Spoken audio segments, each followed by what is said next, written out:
அனைவருக்கும் என் குடியரசு தின நல்வாழ்த்துக்களை வணக்கத்தையும் தெரிவித்துக் கொள்கிறேன். 77வது குடியரசு தினம் 1950 குடியரசாக அறிவிக்கப்பட்டு இன்றுடன் 77 ஆண்டுகள் ஆகிறது. இந்த 77 ஆண்டு மக்களாட்சியில் நடந்து கொண்டிருக்கும் இந்த நேரத்திலே 1947ஆம் ஆண்டு நாம் சுதந்திரம் பெற்றிருந்தாலும் குடியாட்சி என்பது 1950 உருவாக்கப்பட்டது. முதல் குடியரசுத் தலைவராக 1952 ராதாகிருஷ்ணன் அவர்கள் பொறுப்பேற்றார்கள். இந்த நாடு எவ்வளவோ கஷ்டங்களை அனுபவித்து உயிர் தியாகங்களை செய்து பல்வேறுபட்ட போராட்டங்களுக்கு பிறகு சுதந்திரத்தை நாம் பெற்றோம். சுதந்திரம் பெற்ற பிறகு இன்றைய வளர்ச்சி உலகத்திலே 3வது பொருளாதார நாடாக நமது இந்தியா வளர்ந்திருக்கிறது. 3வது பொருளாதார நாடாக வளர்ந்திருக்கிறது என்றால் பொருளாதாரம் மட்டுமல்ல, வல்லரசாகின்ற அளவிற்கு இந்தியா இன்று மிக சிறப்பாக வளர்ச்சியை பெற்றுள்ளது. எந்த நாடாக இருந்தாலும் நம்மை சார்ந்து நமது பொருட்களை அவர்கள் வாங்குவதற்கான சூழ்நிலை இன்று உலகமே இந்தியாவை எதிர்பார்த்து கொண்டிருக்கிறது. அத்தகைய சூழ்நிலை இந்தியா இன்று மிக மிக மிக அதிகமாக நல்ல முன்னேற்றத்தை கண்டுள்ளது. அதற்கு காரணம் நமது ஒற்றுமை. பல்வேறுபட்ட இனம் மதத்தை சார்ந்திருந்தாலும் இந்தியா என்கின்ற ஒரே கோட்டின் கீழ் வரும்போது அனைத்து மக்களும்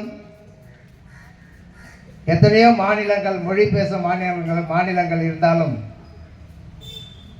அத்தனை மாநிலங்களும் நமது தேசிய கீதம் என்றவுடன் அனைவரும் ஒன்று சேர்ந்து விடுகிறோம். அந்த வகையிலே நமது நாடு மற்ற நாடுகளுக்கு சவால் விடுகின்ற அளவிற்கு இன்று மிக சிறப்பாக முன்னேறி கொண்டிருக்கிறது.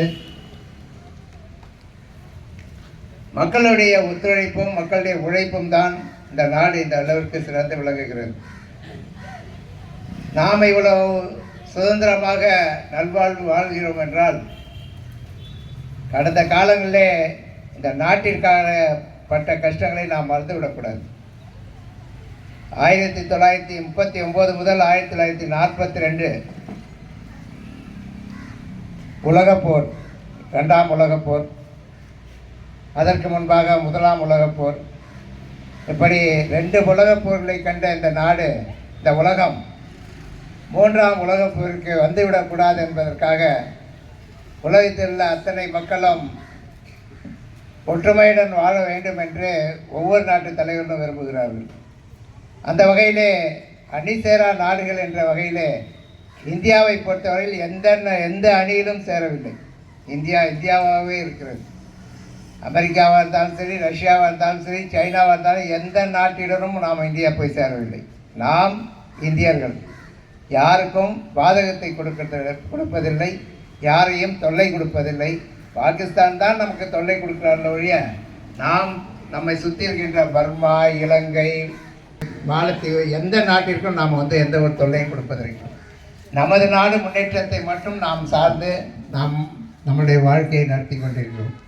இன்றைய தினத்திலே விஞ்ஞானமாக இருந்தாலும் சரி, விவசாயமாக இருந்தாலும் சரி, அனைத்து துறைகளிலும் இந்தியா உலகிற்கே சவால் விடுகின்ற அளவிற்கு மிக மிக மிக உயரமான அளவிற்கு முன்னேறி கொண்டிருக்கிறது.